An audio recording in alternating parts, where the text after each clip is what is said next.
anyway, yung 100 points na yan, ah, mahirap gawin yan.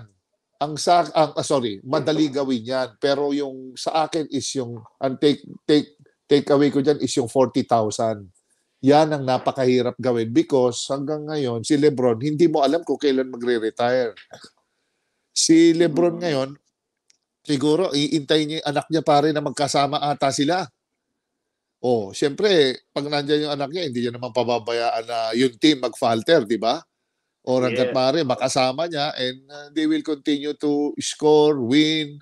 Siguro, magkaroon ng kahit papano, nice exit para kung sakasakali magre-retire siya. So makikita mo, ang gusto kong makita sana kay Lebron, ma-break niya yung 100 points.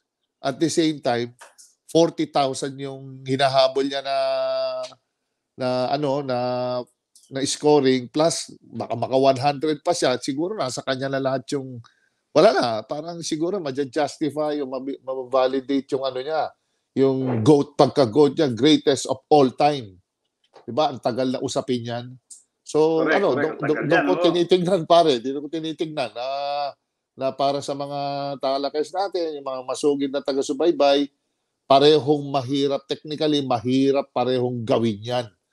Yung kay Kobe, hindi pinilit yun na umiscore siya ng 80 points nung bago siya Usual, nag-retire. oo. Talagang nasa flow ng laro yun. Talagang ang init ni Kobe. Talagang he wants to retire with the bang eh. Kita mo talagang nag-80 siya. Tapos nag-retire ka, nakaka-80 ka pa. Kaya siguro talagang ayaw niya na.